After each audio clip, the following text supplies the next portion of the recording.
About 20 years ago, on this very day, 11th of September 2001, you had planes that were hijacked by the Al-Qaeda terrorists who crashed into the Twin Towers in New York and on the Pentagon building. We have seen America getting into the longest war against terror. But where are we in that war against terror? Is the world today a safer place?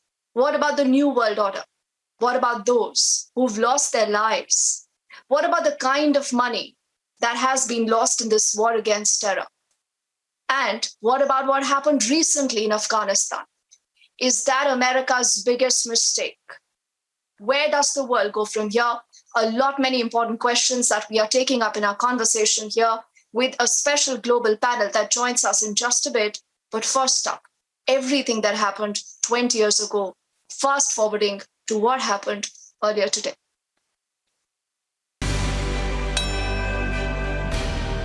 With a tolling bell and a moment of silence, the 9/11 anniversary commemoration service began at Ground Zero in New York.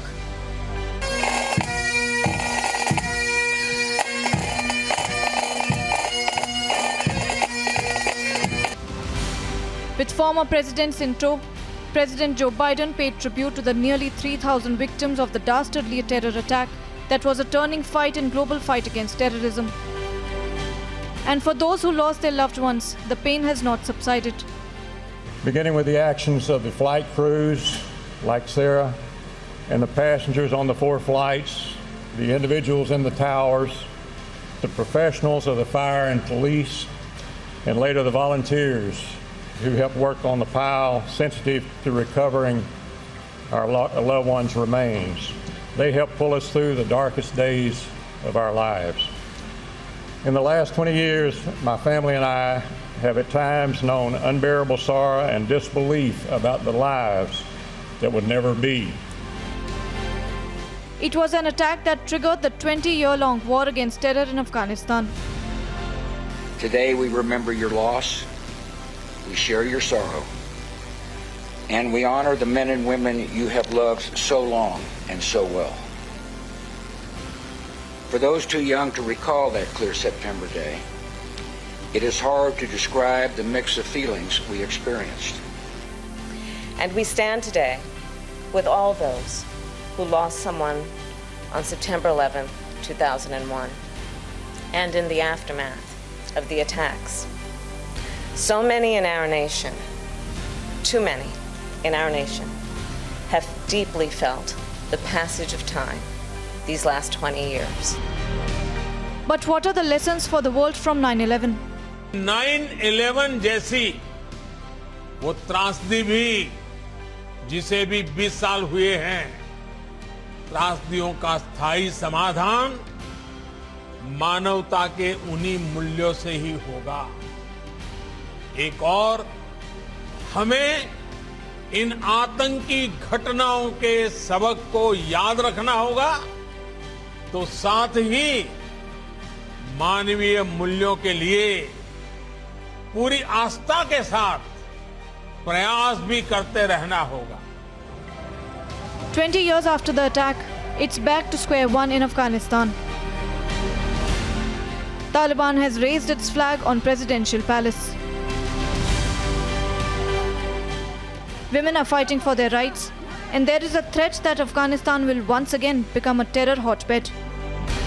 Afghanistan must not allow its soil to be used in any manner by anybody for terrorism. So has the 20-year war on terror been futile? Bureau Report, Republic TV. And even right now, remember, it's a memorial service that is still underway as we remember the very heroic efforts of those who lost their lives and the big global war against terror. I just want to say good evening to our entire panel of guests that joins us. And let me introduce someone very, very special who's taken time out today from New York for us. She's a former New York City's Deputy Fire Commissioner, Lynn Turney, who joins us. Lynn, thank you so much for connecting with us here on Republic. I will also say good evening to Manjeet Kriplani, the Executive Director of the Gateway House India. Major General Dhruv Katot Saab, who's a director at the India Foundation with us. Ravi Batra is an eminent attorney and chair of the National Advisory Council for South Asia Affairs. And Sukhi Chahal is a founder at the Khalsa Today, who's joining us in the broadcast from California. I want to first go to Lynn. You know, Lynn, a lot has been spoken about what happened in the last 20 years. Many have said that this has been the time of healing. People have healed, people have moved on. Lynn, has this been really easy? I'm sorry, I missed the last word. Nothing about the last 20 years has been easy. If I'm answering correctly. Yes. This was a struggle. This was a struggle for all of us, and those who were in, those who survived the attacks, have terrible memories of that day. Not only of their own peril, but of the terrible sorrow and grief that they got losing loved ones and friends. And as we have attempted to heal over the last 20 years, you have a generation of children that grew up without a father, without a mother, without brothers. You know, the parents have lost their sons, their daughters, you know, so it's been quite a time of trying to adjust to a new reality over these years. But I think Americans are resilient. And I think that we banded together at a time that was absolutely critical. And we've continued to do so. And hopefully the remembrance of this day will remind people of the compassion and the goodwill that was generated after 9/11. And they'll bring that forward into their dealings with others today. And Linda, you know, there are a number of your interviews that I've seen and read where you have spoken and reflected on your experiences over the last, you know, many, many years, also about the strength that has gotten you through. Why don't you share that with all our viewers? Well, I worked for the Port Authority. I was actually a spokesperson for the World Trade Center during the first bombing. I worked there 13 years before I went to the fire department. So those buildings and the community and the feelings that those buildings generated in New York meant a great deal to me personally. I responded into the building that day. I was actually in the North Tower for quite a while until we went outside because we needed to form a new command post on the other side of the street in order to see both buildings and see what the situation was in both buildings. So I went outside, and as I went outside, I met some senior members of the Port Authority administration, and I was going to get a briefing from them about what the situation was and return to the fire commissioner and the mayor with some updates. However, that is when the first tower fell, the South Tower fell. So we were trapped in the street, and we ran up the street, and we dove into a loading dock that was nearby. So I was very lucky to live through the incident, but immediately we had to start putting the fire department back together. Once the second tower fell, we lost 343 firefighters that day. And that means every person on earth that has seen those films time and time again have seen the towers shatter. But what shattered at the same time were the 3,000 families that were impacted on that day, and they had to learn how to rebuild their lives. And so we at the fire department had to help the ones that we had responsibility for, and we had to make sure that we had proper memorials, proper dissemination of information out to the families. And there was a tremendous amount of charity, and we wanted to make sure that we distributed everything fairly. And, it was one of the most important things were the ceremonials and the customs that the fire department has for grieving and memorializing people. And I personally wrote about 100 eulogies out of the 343 with a lot of help. There was a cadre Yes. of people writing. So it ranged all over the place, and fighting back from something like that takes some help, professional help, and it takes a lot of determination to make sure that you're thinking of others and not necessarily yourself. But at some point, you've got to give yourself some thought too. Oh, yes. And Lynn, you speak about those eulogies, titled Be Not Afraid. I'm just reading a quote from it where you say, there were times in the immediate aftermath of 9/11 when I believed that I was about to go crazy. Years later, I would learn that I had not been altogether wrong in this self-diagnosis. Looking back now, it's clear that writing eulogies kept me from losing it completely. But Lynn, this really has not been easy. These are some very, very touching verses that I'm reading from Be Not Afraid. Is there anything that, comes to your mind that you would want to share with all our viewers? Well, I think that the overall thing is that, we in this modern world have seen disasters of all forms. And particularly with COVID lately, we've looked at, 3,000 people died on September 11th, just around 3,000 people. But we've had instances where 3,000 people have died every day because of COVID. And those people have not been able to connect with their families in many cases, with the hospitals being overwhelmed and the other tragedies that have transpired in this time. It's very, very hard to assess the grief that people have had to deal with. But people have become extraordinarily resilient, as I said, and they have looked for ways to channel their grief into action. And I think that's why I say the eulogy saved me, having something to do at that moment where I couldn't think of the overall situation, but having tasked every single day to get after.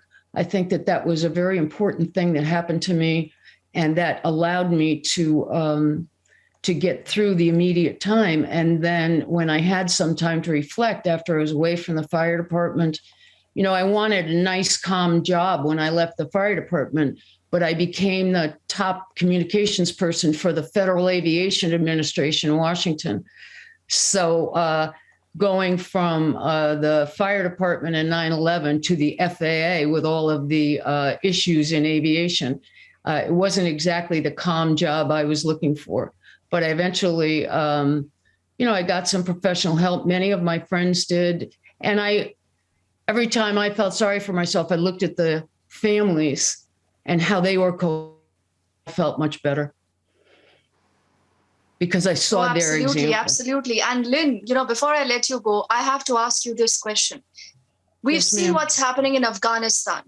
We have seen women, we've seen children there, really desperate, out in the streets protesting, some of them being whiplashed. We've seen some very desperate men trying to cling onto airplanes, tires of the airplanes, much like you had seen, that image, that iconic image of that man just hanging from the Twin Towers post the entire explosion.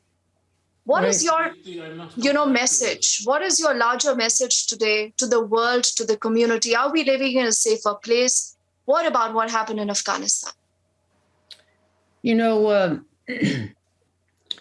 I watched the events in Afghanistan with great interest because a friend of mine is a human rights lawyer here who was trying to help certain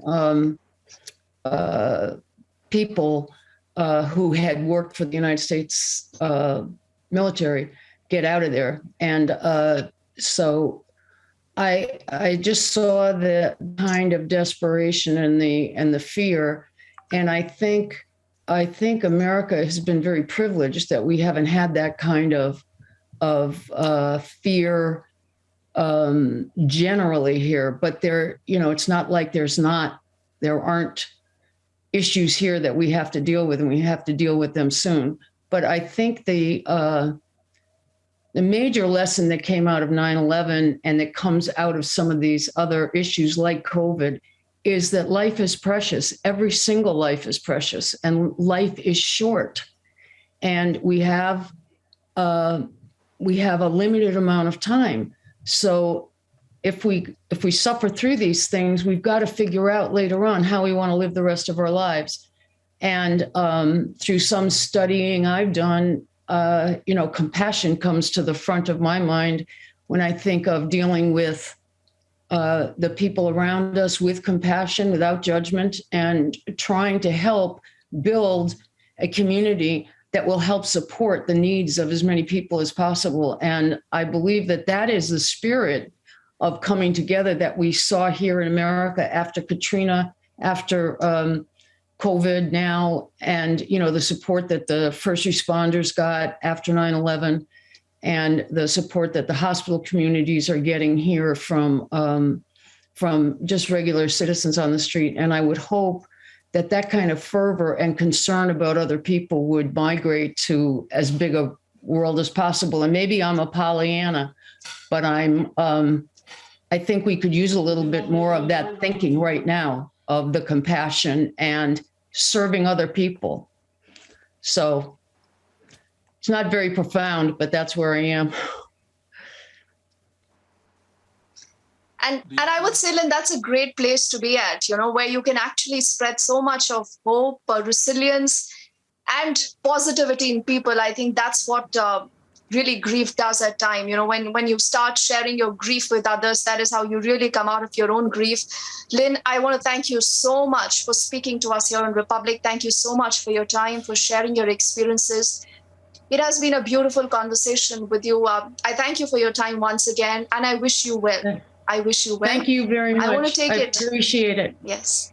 Thank you. Thank you. Thank you. I want to now take it to more of our guests who've been very patiently with us and listening in to this very, very fascinating conversation. If I may say that, Manjeet, Major General Dhruv Katod, Ravi Batra, and Sukhi Chahal. Manjeet, why don't you come in now?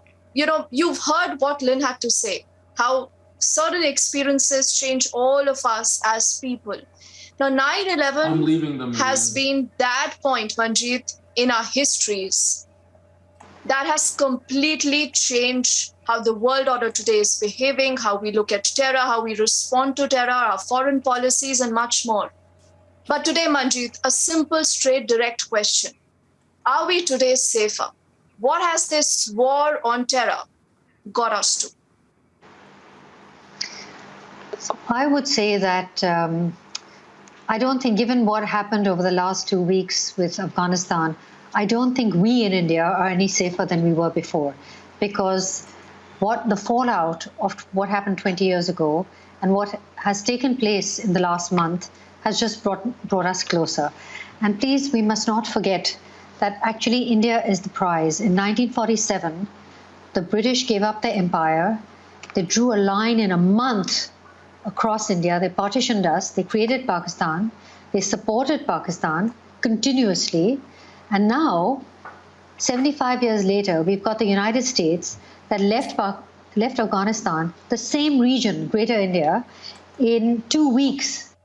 There has been no delineation or recognition or talk about the Durand Line, the partitioning of India. The same region is once again being left to its own devices by the imperial powers. And so I don't think we can say that we are safer. I think that the Indian government foresaw this, and therefore Article 370 in Kashmir, abolishing that, has really helped to make us a little bit more aware and keep Kashmir within our own control as such. But I don't know whether we're any safer, and I think that our neighbor Pakistan has come out tops really in this. So that means that we have to be even more careful. And I heard what Lynn said, but we really should worry and we should care about those millions of Afghans who have died and for whom not a tear has been shed.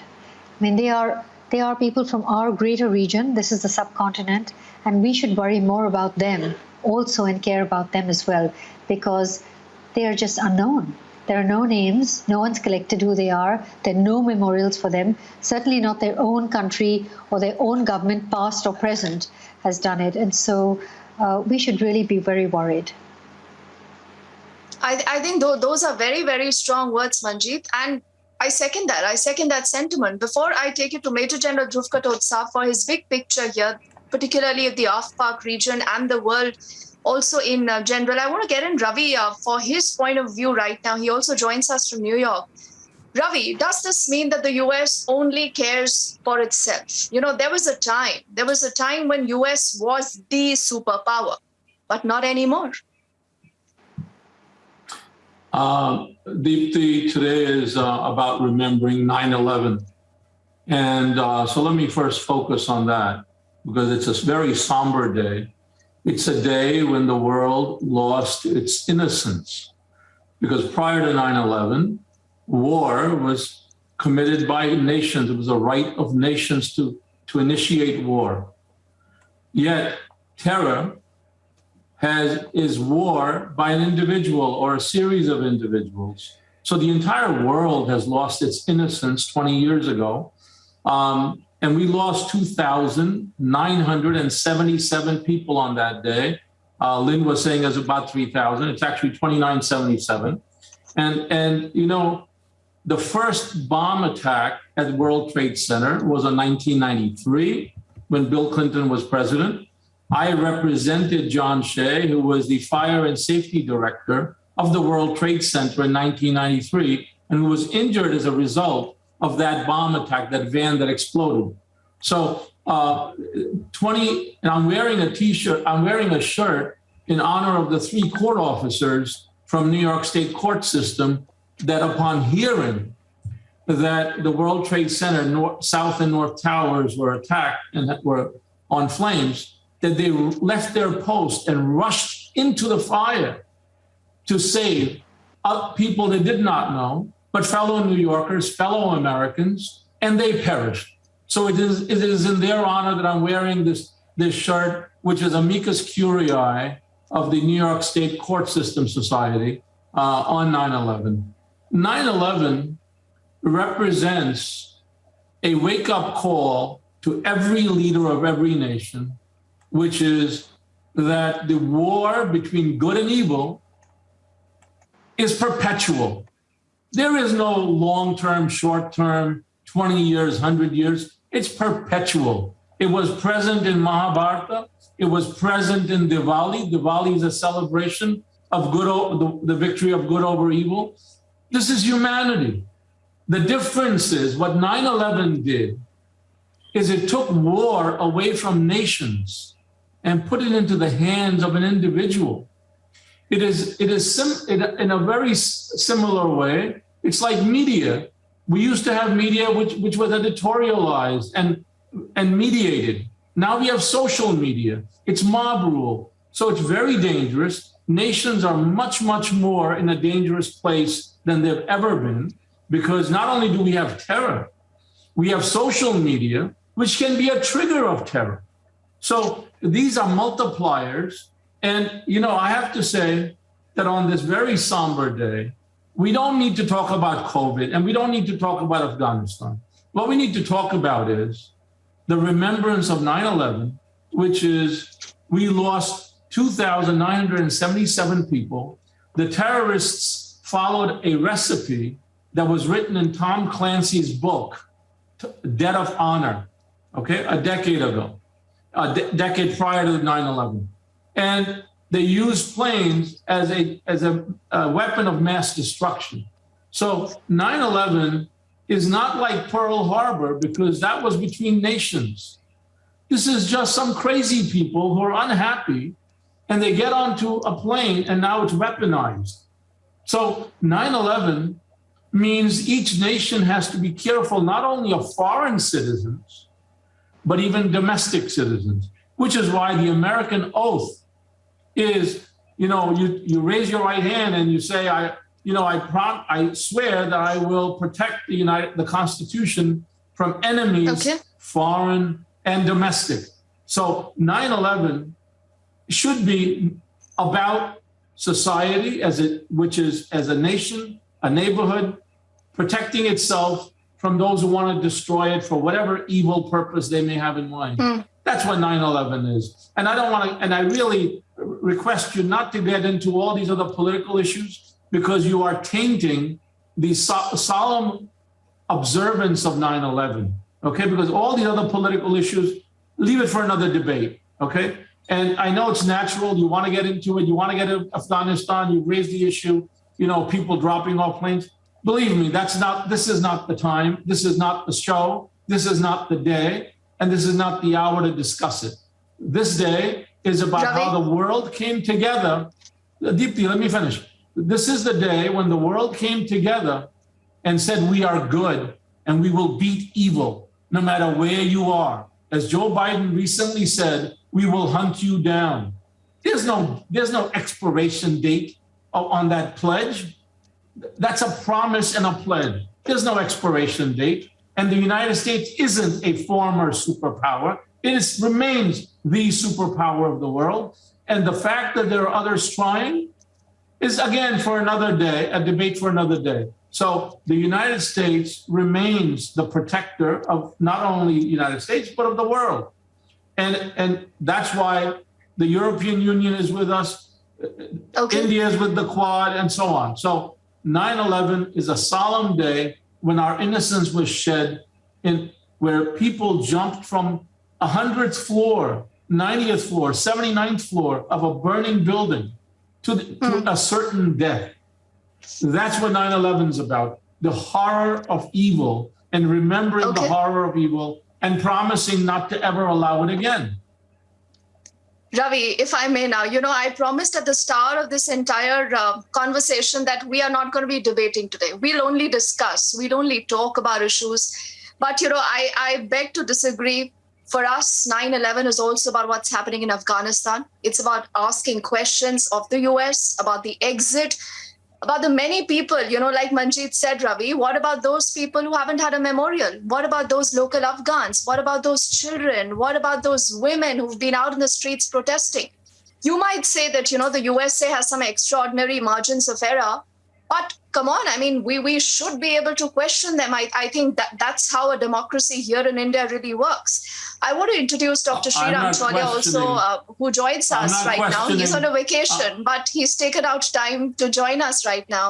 Ravi, yes. We let everyone speak here. We have enough time. I also do see Masood Akhtar Saab, who's a president and founder of the We Are Many United Against Hate. He's joining us from Middleton in the US. And before I come to both of you gentlemen, I want to get in Suki also. Suki, you're joining us in the broadcast from California. Do you think no questions should be asked of the US? We should not ask the US about where it has taken us today in the war against terror? And is the US only concerned about its own good? And, its so-called nation-building exercises that it wanted to employ in both Iraq and Afghanistan have landed in a thud. Definitely, actually, I agree with you, because the thing is, if we are not going to find the root cause of the problem, actually, so it does not matter. We will not be able to find the resolution of the problem. What we have to talk about, today is the day not only to really pay our respect to the 9/11, the victim of the 9/11. We also have to find out who are the responsible people for that. And I have to. With due respect, I have to disagree with Ravisa from New York, because first of all, we have to understand where the problem, even not only 20 years back, even today, where the problem is. The problem is still lies inside the Pakistan. And who were the main player behind the 9/11? It was Osama bin Laden, and it was Sheikh Khalid Mohammed. Where were they arrested from, or where they were killed? Where was Osama bin Laden was killed? He was not killed in any European country, and he was killed right next to the ISI deep state's head office in Pakistan. And who was the main responsible guy? The Khalid Sheikh Mohammed. And he was arrested from Rawalpindi on March 1st on 2003. And they are the people, actually, so we should be talking about, because people, those, especially the generation, those who were not even born during that time, actually, so we have to educate them. We have to tell them, actually, so that terrorism is the disease, and the center of the terrorism is right in the Rawalpindi over there. And these are the people actually, so they're gonna use, they have pretty much used all the tools, whatever they do have, to manipulate the US policy. I am in the US, I'm a US citizen, I'm the taxpayer. If we have spent the trillions of dollars, it is my money. And I have authority, I have a responsibility to talk about it.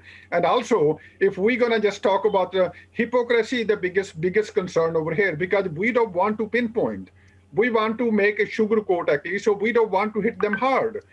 So that's why does not matter what we do, sooner or later. We are talking about the 20-year today, 20-year back 9/11. This kind of a 9/11 is going to continue happen if we are not going to find the people, those who are responsible. If we do not have a guts to put them on the line, we have to expose them. And also in the especially in the West media, and there are just so many scholars sitting over there in the Western. Nobody want to talk about the Pakistan.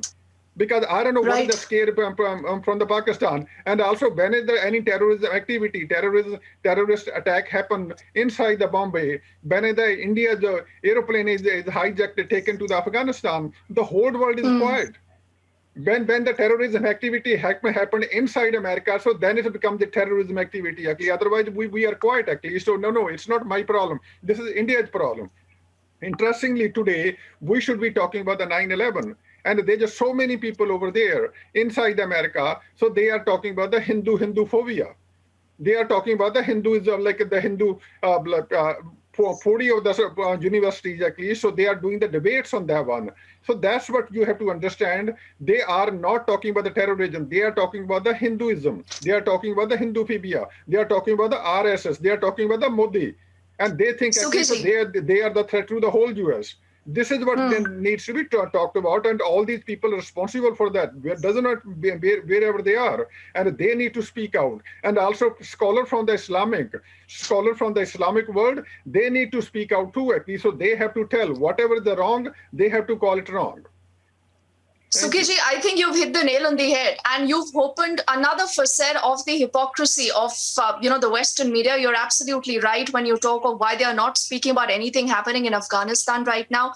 I must also tell our viewers that what they're looking at on their screens are live, continuous images we are getting in right now from the memorial service that is underway to remember and honor those who fought for the country, who laid their lives for the country.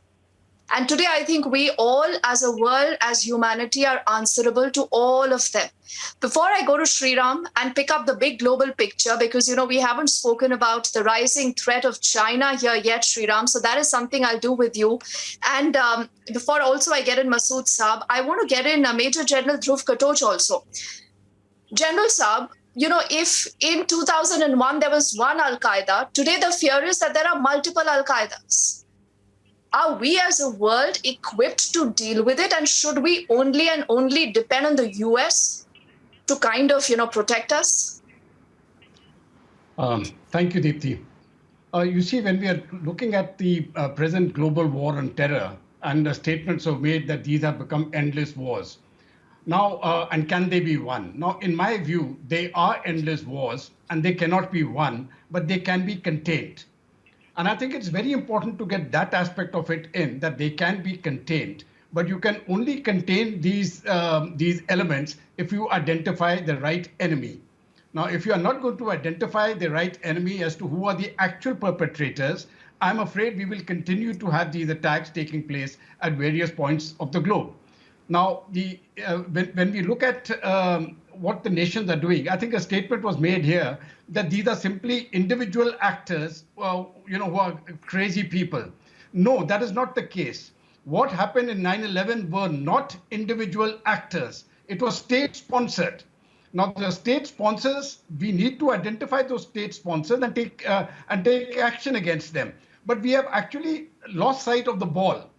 And why America has faced a problem in these last 20 years, because they were fighting the war in Afghanistan, whereas the center of gravity lay toward the east in Pakistan.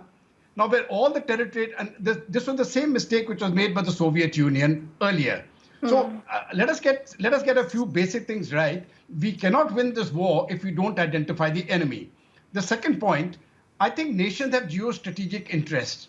And when in pursuit of those interests, if they find it convenient to use any of these terrorists for their personal ends, they will do so. So to identify even who is a terrorist or who is supporting whom also has its own challenges.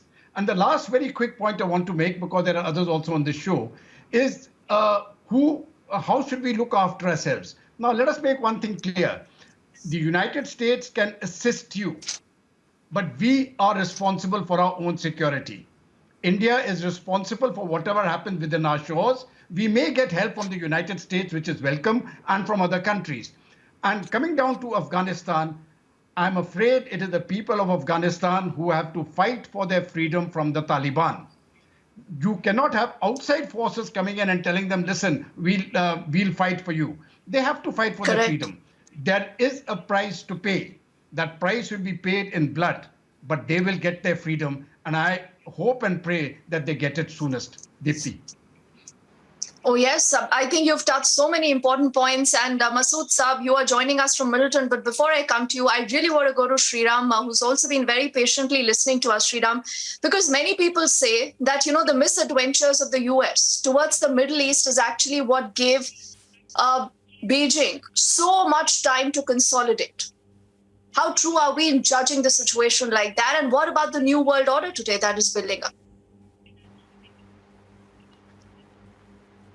Yeah, I think, Deepthi, definitely the diversion to Iraq that the US made in 2003 was a fatal one. And they got embroiled in these conflicts, these endless kind of like quagmires. And the kind of forces they deployed and the entire strategic thinking was around this counter-terrorism and containing terrorism. Of course, it is a threat, and like panelists are saying, it needs to be forcefully challenged and suppressed. But I think what it did was the Chinese call this the zone of anarchy, Middle East, Central Asia, all these regions, and North Africa, the Islamic world. So they always wanted the US to be in this zone of anarchy or disorder. And then the Chinese will say that on the other side, in the Pacific and in Asia and in the rest of this region, we will build order, a Sino-centric order. So definitely the American preoccupation with the war on terror did divert them from the rising challenge of China. China basically crept up stealthily to match the US on all parameters, military, economic, and other soft power means, while the US was heavily preoccupied with these forever wars. So to that extent, the Chinese did not actually even want the US to leave Afghanistan. They were saying it's hasty. Even now, 20 years later, they were saying it's hasty. They are just leaving in without stabilizing the situation and all that. Some of it, of course, is legitimate criticism. But behind this is the Chinese belief that if the US is trapped in this Islamic world with jihad and countering it endlessly, then we will have a free pass. Then we are going to have less pressure in the maritime domain in Indo-Pacific and in Asia. So to that extent, I think there is this contrast. Biden is now saying that we are going to pull out of these regions, Middle East and Central Asia and South Asia, and refocus all our energies on the Pacific, where the Chinese are getting more and more aggressive and expansionist. So China itself is not making a big contribution to countering terrorism. It wants the US to keep on doing that while China builds its forces and its strength to overtake the US ultimately. So I think there is a clear understanding now in Washington also that they have to change track. But I don't think that they should change track so much that they're completely ignoring the terrorist problem. Yes, China is the number one geopolitical challenge to the US, is the number one contender to overtake the US in world power rankings. The kind of economic might China has accumulated, the kind of military build-up it is doing, artificial islands, bullying smaller countries. Definitely China is a classic conventional great power that wants to become number one. But I would say that if they completely leave this so-called zone of disorder or anarchy, then it will come back to haunt the US, because all it takes is one attack on a US embassy or a diplomat or a citizen. If not in the US homeland, which seems to be relatively protected right now, there may not be a 9/11 type of massive attack on the US homeland, but American interests, American assets are all over this region, and they have huge stakes and military bases and presence in the Middle East, in Central Asia and South Asia. So I think they are going to regret if they completely abandon this cause. So I would suggest that the US policy going forward should be, yes, concentrate on China. We also want them to concentrate on China. We also want them to keep the Chinese under check. Yes. But at the same time, make sure that you are contributing collectively. In the past, it was all unilateral, no? US-led, US-led, US-led. And like you're saying, the other countries in the region have been impacted severely by their mistakes. So now the US should be a group player, a team player. It should contribute, and that is the ultimate way it can compensate for the mistakes it committed after 9/11 under the war on terror. But Sriram, I don't know why I get a feeling that America, in fact, is becoming more isolationist. Is that the kind of policy or, the outlook that the US is now taking, taking policy decisions in isolation? But that's going to be one more fascinating topic of discussion. And I have to go to Masood Saab, who's been very patiently waiting. He hasn't spoken yet. Masood Saab, apologies. I've come to you last year, but how do you read today what has happened in the last many, many, many years, sir? 9/11 has changed many lives. It has changed the world. Today, do you believe that it is the same America where you had seen the Twin Towers falling? Or America is different today? Well, thank you so much for inviting me. I really appreciate it very much. So, where things are now versus 20 years ago, things are getting much more complicated in the United States, particularly what happened on January 6th. One of the challenges that we as Muslim communities faced since 9/11 was that the perception that all Muslims are terrorists. And it came from a very simple way. It was reported in mainstream media and also by some of our elected officials. For example, if a shooter is a Muslim, what do they call? Right away, terrorism, terrorist attack. They don't stop there. They call it a Muslim terrorist. They don't stop there. They call that as Islamic terrorist. So what happens as a result of that, then you tie this act with religion. So people who are watching, seeing, they don't understand or have a misunderstanding about Islam and Muslims, then they think that all Muslims are terrorists. And yet what we have been doing here is educating public in the United States and abroad by organizing so many educational programs about what real Islam is, not what you see on television. At least our experience is that when you go out and sit down with these people and explain to them, they clearly understand and come on your side. With regard to condemnation, if you see a white person in the United States who does the same act, you don't hear those words of terrorism, religion-related terrorism, or those kinds of things. So there is a double standard of policies in the United States that causes a lot of problem for about 3.5 million Muslim Americans living in the United States. When this 9/11 happened, think about who did it. There were like 19 people, and 16 of them came from Saudi Arabia, and 3 came from other Muslim countries. Okay? But when Donald Trump came on board as the president, he has a Muslim ban. And then the Muslim ban included those countries, and none of those countries were included in that as a part of that. So there is a significant problem here. But what is happening now in the United States is that what happened after January 6th, there is a substantial rise, more people have been killed in the United States by white people compared to foreign terrorists. You saw that what happened on January 6th at the U.S. Capitol. So now you're seeing some policies. Even I was told when I was at the FBI headquarters that sometimes these people born in this country, they cannot be even called as domestic terrorism. They cannot be prosecuted as we prosecute foreign terrorists. So one of the things that is happening, the reason I started my movement in 2016 was simply because I received a phone call from a TV station saying, well, in the White House, there is a discussion about starting a Muslim registry in the United States. Think about that. Muslim registry. Hitler started that Jewish registry in Germany. Shameful. I didn't know what I am going to do, but I got on television and I explained to them, I came to this country 36 years ago based on what this country offers. Singling out a minority is not what America is all about. But then as I was describing, I got so emotional. I said, but I like the idea of starting a registry that will bring people together in the United States, regardless of their ethnicity, color, religion, or even political association.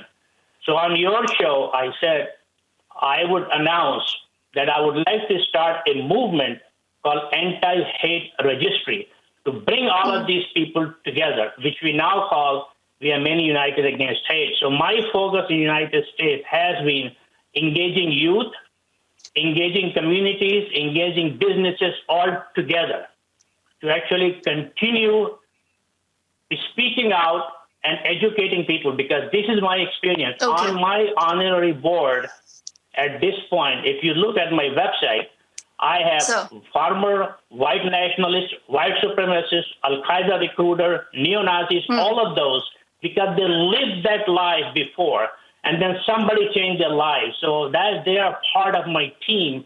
When we go and organize events, we take them for education. So my message here is,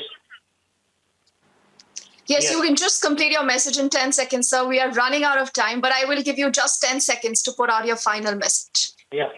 I was just saying the most important thing is that we need to focus on education. A lot of this is because of the environment of fear, hate that has been created. So education is one of the ways we can meet with people and explain what we stand for, and then we come forward. All right. I have completely run out of time. I need to thank Manjeet and all gentlemen, and Masood Saab, more power to you. There is a quote here. It said, if we learn nothing else from this tragedy, we learn that life is short and there is absolutely no time for hate. I think all of us must remember this. It has been a fascinating conversation. Thank you so much, all of you, for speaking to us. Thank you.